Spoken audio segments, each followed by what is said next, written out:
छत्तीसगढ़ की बेटी को न्याय दो, छत्तीसगढ़ की बेटी को न्याय दो, छत्तीसगढ़ की बेटी को न्याय दो, छत्तीसगढ़ की बेटी को न्याय दो।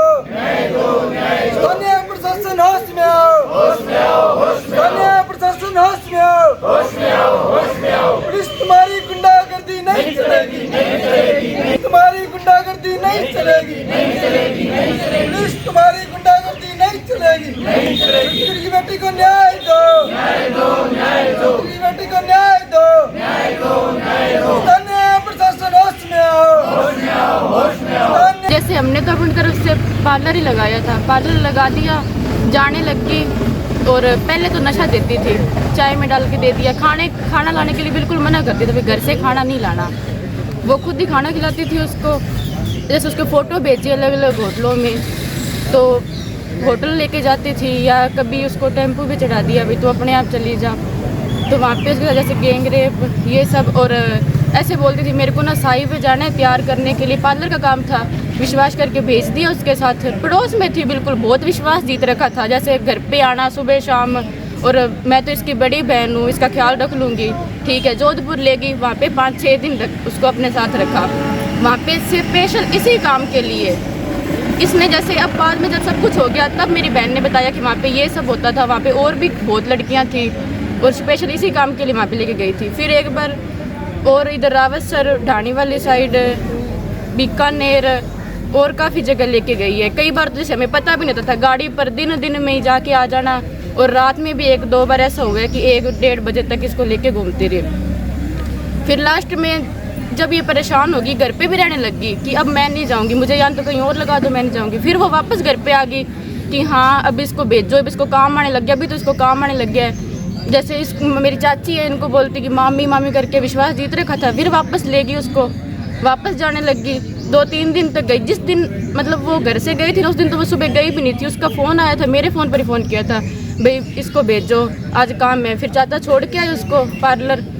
शाम को क्या दोपहर को ही ना वो परेशान होकर जैसे घर से, भाई मैं घर पे भी बताऊंगी, क्योंकि हमारे देश में, हमारे समाज में यही होता है बच्चियों के साथ कि वो नहीं बताना चाहते।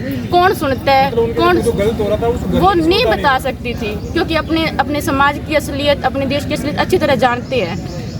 फिर वो चली गई। जब वो वापस उसको लेके आए, बहुत विश्वास में लिया और उससे पूछा, उसको हिम्मत दी, जैसे मैं भी उसकी बहन हूँ, हमने कहा कि हम तेरा साथ देंगे जो भी हुआ है। फिर उसने हमें सब कुछ बताया। जैसे अब उसको बहुत ज़्यादा डिप्रेशन में थी, पहले तो उसको समझाया बुझाया कि हाँ यहाँ पे भाई कानून का राज है, संविधान का राज है, तो आपको न्याय मिलेगा, लड़ना पड़ेगा, थोड़ी देर हो सकती है, न्याय मिलेगा। लेकिन आज पूरा 76वां दिन है, 75 दिन हो गए लगातार थाने के चक्कर काट, चाची चाचा और जा के परेशान हो चुके हैं। इतने वहाँ पे बुलाया जाता है, और एक जैसे मुजरिम को बुलाया जाता है, 3-4 बार उससे सामने बिठा के पूछा जाता है, फिर भेज दिया जाता है, इनको बाहर निकाल दिया जाता है कि आप जाओ। वो डर जाती है, उसको धमकाया जाता है, लेकिन डरने के बावजूद भी उसने अपनी बात नहीं पलटी। जो उसने पहले दिन बोला था ना, आज भी वो वही बोल रही है कि हाँ मेरे साथ ये हुआ है, ये गलत हुआ है। और इस मामले में कोई कार्रवाई हुई है या नहीं? इस मामले में कार्रवाई सर आधी अधूरी हुई है। जितनी होनी चाहिए संतुष्ट करने के लिए, या जितनी जरूरी है ना, वो हुई नहीं है। कितने आरोपी अभी पकड़े गए हैं और 4 कितने बार हैं? पकड़े गए हैं, और बाहर जो है वो संख्या एग्जैक्ट तो नहीं बता सकते, लेकिन हाँ जो जांच में सामने आए हैं वो सब पकड़े नहीं गए हैं।